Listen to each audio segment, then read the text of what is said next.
আপনারা সবাই এই ব্যক্তিকে চেনেন, কিন্তু কখনো কি ভেবে দেখেছেন কেন আমেরিকা তাকে হত্যা করেনি? আব্বাস আরাকচি ইরানের প্রশাসনের একজন অত্যন্ত গুরুত্বপূর্ণ ব্যক্তি। তিনি পলিটিক্যাল সায়েন্সে গ্র্যাজুয়েশন করেছেন এবং ইংল্যান্ড থেকে পিএইচডি সম্পন্ন করেছেন, যেখানে তার গবেষণার বিষয় ছিল intersection of western style liberal democracy and Islamic governance.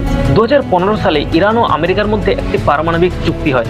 এই চুক্তিতে আব্বাস আরাকচি অত্যন্ত গুরুত্বপূর্ণ ভূমিকা পালন করেছিল। এই চুক্তির অধীনে ইরান কেবল বেসামরিক কাজের জন্য তাদের নিউক্লিয়ার এনরিচমেন্ট 3.67%-এ নামিয়ে আনতে সম্মত হয়েছিল এবং আইএইএ ইরানের পারমাণবিক কর্মসূচি পর্যবেক্ষণ করার দায়িত্ব পেয়েছিল।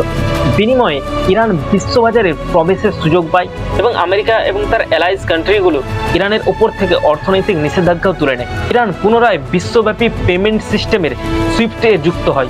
এই চুক্তি বাস্তবায়নের পর 2016-2017 সালে ইরানের জিডিপি গ্রোথ 12.5%-এ পৌঁছে গিয়েছিল। তবে ডোনাল্ড ট্রাম্প এই চুক্তি থেকে সরে আসার পর এবং কঠোর ইকোনমিক রেস্ট্রিকশন আরোপ করার পর ইরান পুনরায় ইউরেনিয়াম এনরিচমেন্ট করা শুরু করে। আমেরিকা ইরানের অনেক শীর্ষ নেতৃত্বকে টার্গেট করলেও আব্বাস আরাকচিকে টার্গেট করেনি।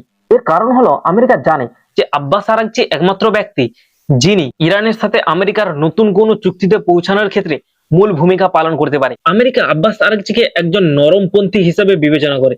অনেক এক্সপার্টরা মনে করে পশ্চিমা দেশ এবং ইরানের কট্টরপন্থী উভয় পক্ষের কাছেই আব্বাস আরাকচি গ্রহণযোগ্য।